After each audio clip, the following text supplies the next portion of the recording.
The Talented Mr. Ripley by Patricia Highsmith, Chapter 12.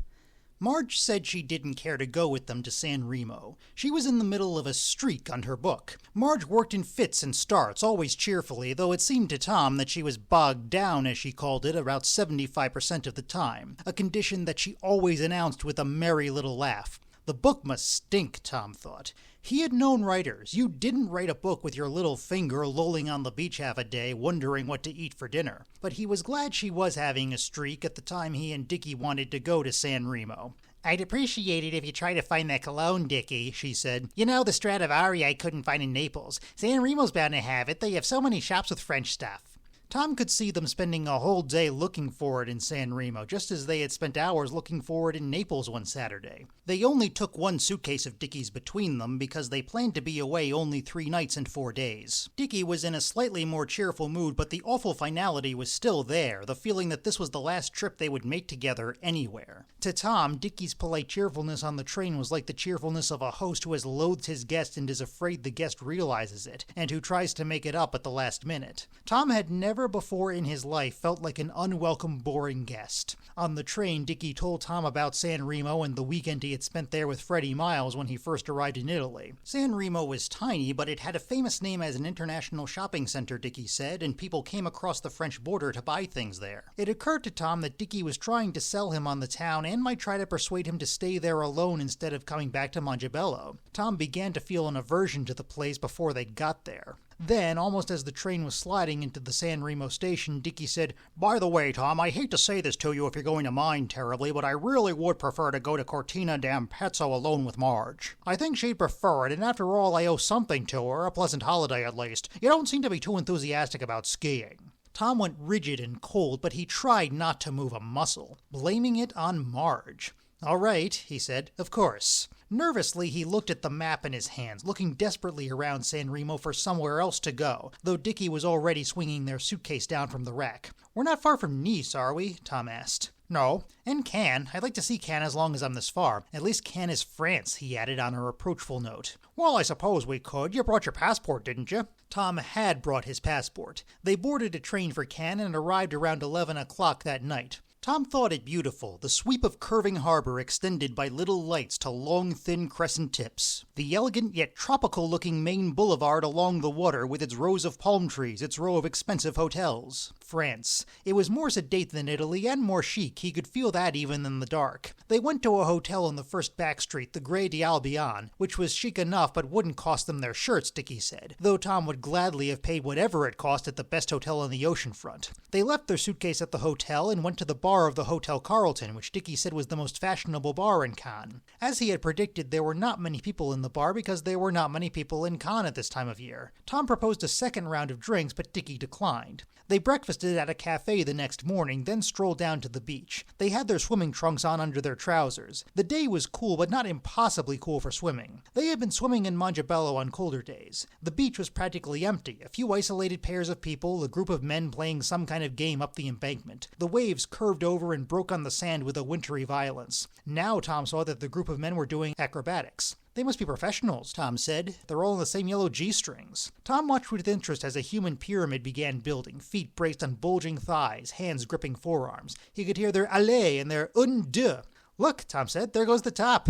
He stood still to watch the smallest one, a boy of about 17, as he was boosted to the shoulders of the center man and the 3 top men. He stood poised, his arms open as if receiving applause. "Bravo!" Tom shouted. The boy smiled at Tom before he leapt down, lithe as a tiger. Tom looked at Dickie. Dickie was looking at a couple of men sitting nearby on the beach. 10,000 saw I at a glance, nodding their heads on sprightly dance," Dickie said sourly to Tom. It startled Tom. Then he felt that sharp thrust of shame, the same shame he had felt in Montebello when Dickie had said, "Marge thinks you are." All right, Tom thought, the acrobats were fairies. Maybe Cannes was full of fairies. So what?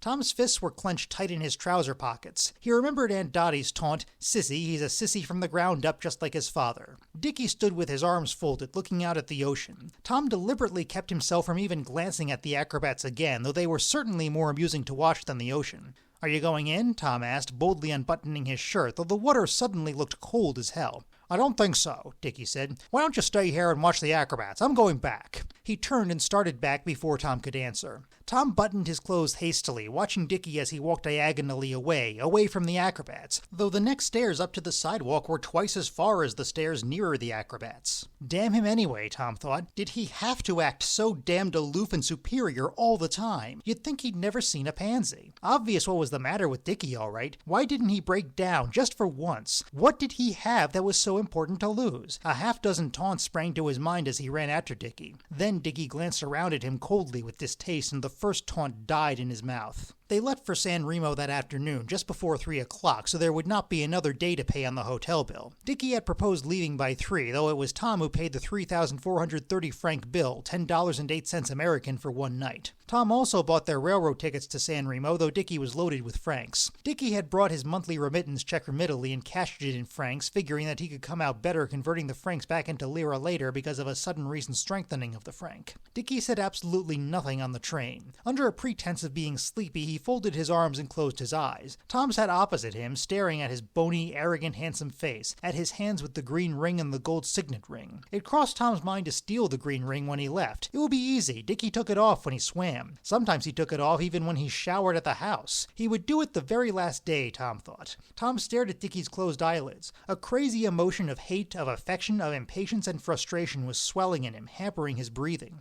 He wanted to kill Dickie. It was not the first time he had thought of it. Before, once or twice or 3 times, it had been an impulse caused by anger or disappointment, an impulse that vanished immediately and left him with a feeling of shame. Now he thought about it for an entire minute, 2 minutes, because he was leaving Dickie anyway, and what was there to be ashamed of anymore? He had failed with Dickie in every way. He hated Dickie because however he looked at what had happened, his failing had not been his own fault, not due to anything he had done, but due to Dickie's inhuman stubbornness, and his blatant rudeness. He had offered Dickie friendship, companionship, and respect, everything he had to offer, and Dickie had replied with ingratitude and now hostility. Dickie was just shoving him out in the cold. If he killed him on this trip, Tom thought, he could simply say that some accident had happened. He had just thought of something brilliant. He could become Dickie Greenleaf himself. He could do everything that Dickie did. He could go back to Mongebello first and collect Dickie's things, tell Marge any damn story, set up an apartment in Rome or Paris, receive Dickie's check every month, and forge Dickie's signature on it. He could step right into Dickie's shoes. He could have Mr. Greenleaf Sr. eating out of his hand. The danger of it, even the inevitable temporariness of it, which he vaguely realized, only made him more enthusiastic. He began to think of how.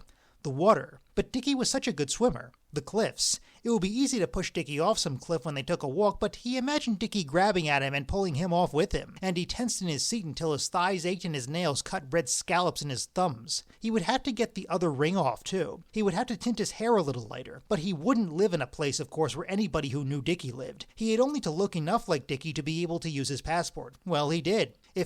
Dickie opened his eyes, looking right at him, and Tom relaxed, slumped into the corner with his head back and his eyes shut, as quickly as if he had passed out.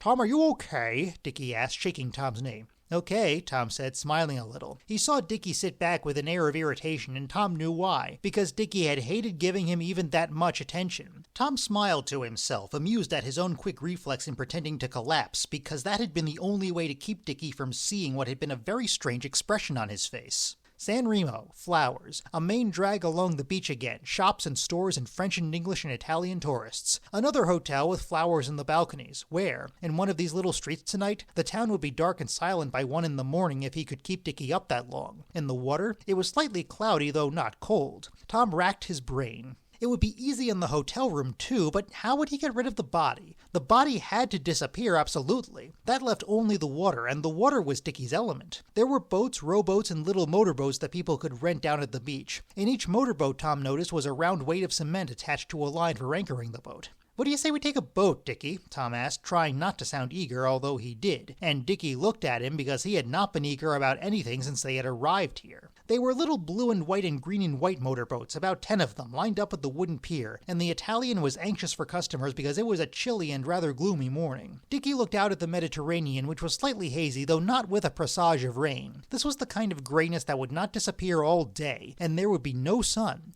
It was about 10:30, that lazy hour after breakfast, when the whole long Italian morning lay before them. "Well, all right, for an hour around the port," Dickie said, almost immediately jumping into a boat. And Tom could see from his little smile that he had done it before, that he was looking forward to remembering sentimentally other mornings, or some other morning here perhaps with Freddie or Marge. Marge's cologne bottle bulged the pocket of Dickie's corduroy jacket. They had bought it a few minutes ago at a store very much like an American drugstore on the main drag. The Italian boatkeeper started the motor with a yanked string, asking Dickie if he knew how to work it, and Dickie said yes. And there was an oar, a single oar, in the bottom of the boat, Tom saw. Dickie took the tiller. They headed straight out from the town. "Cool," Dickie yelled, smiling. His hair was blowing. Tom looked to right and left. A vertical cliff on one side, very much like Montebello, and on the other a flattish length of land fuzzing out in the mist that hovered over the water. Offhand, he couldn't say in which direction it was better to go. "Do you know the land around here?" Tom shouted over the roar of the motor. "Nope," Dickie said cheerfully. He was enjoying the ride. "Is that thing hard to steer?" "Not a bit. Want to try it?"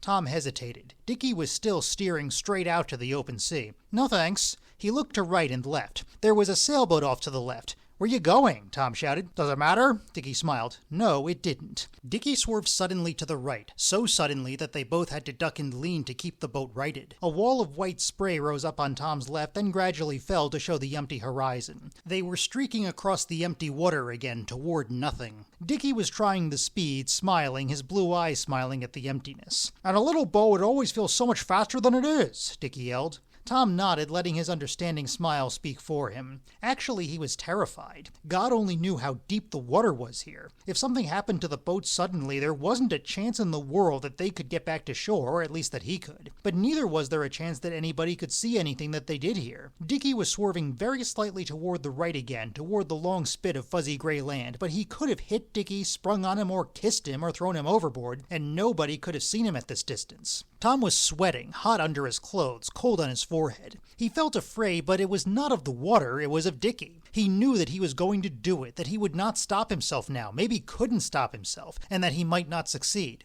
"You dare me to jump in?" Tom yelled, beginning to unbutton his jacket. Dickie only laughed at this proposal from him, opening his mouth wide, keeping his eyes fixed on the distance in front of the boat. Tom kept on undressing. He had his shoes and socks off. Under his trousers he wore his swimming trunks, like Dickie. "I'll go in if you will," Tom shouted. "Will you?" He wanted Dickie to slow down. "Will I? Sure." Dickie slowed the motor abruptly. He released the tiller and took off his jacket. The boat bobbed, losing its momentum. "Come on," Dickie said, nodding at Tom's trousers that were still on. Tom glanced at the land. San Remo was a blur of chalky white and pink. He picked up the oar as casually as if he were playing with it between his knees, and when Dickie was shoving his trousers down, Tom lifted the oar and came down with it on the top of Dickie's head.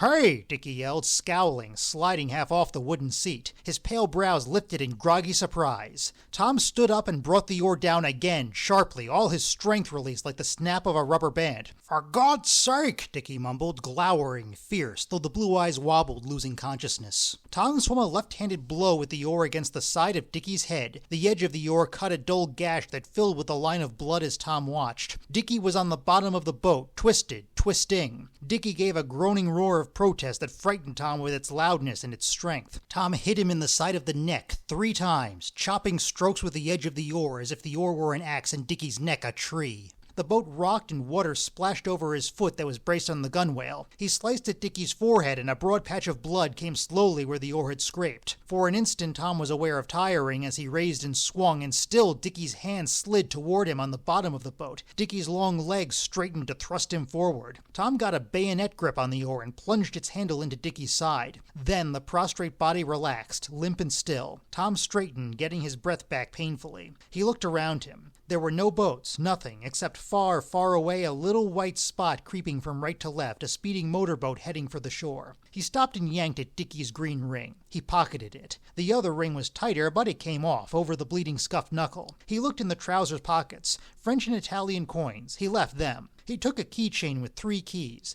Then he picked up Dickie's jacket and took Marge's cologne package out of the pocket. Cigarettes and Dickie's silver lighter, a pencil stub, the alligator wallet, and several little cards in the inside breast pocket. Tom stuffed it all into his own corduroy jacket. Then he reached for the rope that was tumbled over the white cement weight. The end of the rope was tied to the metal ring at the prow. Tom tried to untie it. It was a hellish, water-soaked, immovable knot that must have been there for years. He banged at it with his fist. He had to have a knife. He looked at Dickie. Was he dead? Tom crouched in the narrowing prow of the boat watching Dickie for a sign of life. He was afraid to touch him, afraid to touch his chest or his wrist to feel a pulse. Tom turned and yanked at the rope frenziedly until he realized that he was only making it tighter. His cigarette lighter. He fumbled for it in the pocket of his trousers on the bottom of the boat. He lighted it, then held a dry portion of the rope over its flame. The rope was about 1.5 inches thick. It was slow, very slow, and Tom used the minutes to look all around him again. Would the Italian with the boats be able to see him at this distance? The hard gray rope refused to catch fire, only glowed and smoked a little, slowly parting strand by strand. Tom yanked it and his lighter went out. He lighted it again and kept on pulling at the rope.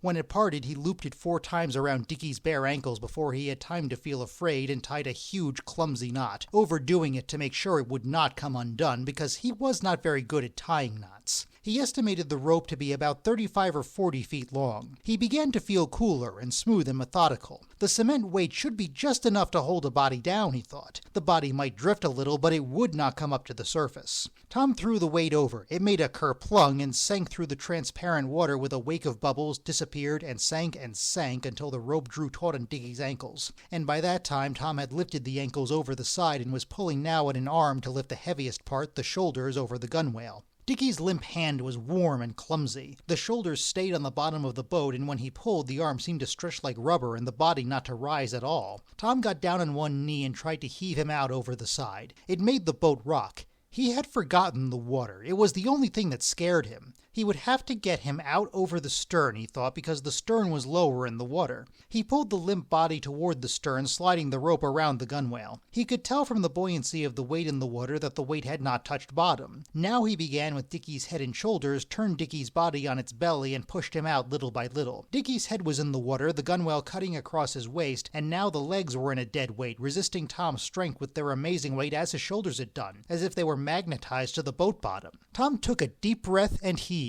Dickie went over, but Tom lost his balance and fell against the tiller. The idling motor roared suddenly. Tom made a lunge for the control lever, but the boat swerved at the same time in a crazy arc. For an instant he saw water underneath him and his own hand outstretched toward it because he had been trying to grab the gunwale and the gunwale was no longer there. He was in the water. He gasped, contracting his body in an upward leap, grabbing at the boat. He missed. The boat had gone into a spin. Tom leapt again, then sank lower, so low the water closed over his head again with a deadly, fatal slowness, yet too fast for him to get a breath, and he inhaled a noseful of water just as his eyes sank below the surface. The boat was farther away. He had seen such spins before. They never stopped until somebody climbed in and stopped the motor, and now in the deadly emptiness of the water he suffered in advance the sensations of dying, sank threshing below the surface again, and the crazy motor faded as the water thugged into his ears, blotting out all sound except the frantic sounds that he made inside himself. Breathing, struggling, the desperate pounding of his blood. He was up again and fighting automatically toward the boat, because it was the only thing that floated, though it was spinning and impossible to touch, and its sharp prow whipped past him twice, 3 times, 4, while he caught 1 breath of air. He shouted for help. He got nothing but a mouthful of water. His hands touched the boat beneath the water and was pushed aside by the animal-like thrust of the prow. He reached out wildly for the end of the boat, heedless of the propeller's blades. His fingers felt the rudder. He ducked, but not in time. The keel hit the top of his head, passing over him. Now the stern was close again, and he tried for it, fingers slipping down off the rudder. His other hand caught the stern gunwale. He kept an arm straight, holding his body away from the propeller. With an unpremeditated energy, he hurled himself toward a stern corner and caught an arm over the side. Then he reached up and touched the lever. The motor began to slow. Tom clung to the gunwale with both hands, and his mind went blank with relief, with disbelief, until he became aware of the flaming ache in his throat, the stab in his chest with every breath. He rested for what could have been 2 or 10 minutes, thinking of nothing at all but the gathering of strength enough to haul himself into the boat, and finally he made slow jumps up and down in the water and threw his weight over and lay face down in the boat, his feet dangling over the gunwale. He rested, faintly conscious of the slipperiness of Dickie's blood under his fingers, a wetness mingled with the water that ran out of his own nose and mouth. He began to think before he could move, about the boat that was all bloody and could not be returned, about the motor that he would have to get up and start in a moment. about the direction, about Dickie's rings. He felt for them in his jacket pocket. They were still there, and after all, what could have happened to them? He had a fit of coughing, and tears blurred his vision as he tried to look all around him to see if any boat was near or coming toward him. He rubbed his eyes. There was no boat except the gay little motorboat in the distance, still dashing around in wide arcs oblivious of him. Tom looked at the boat bottom.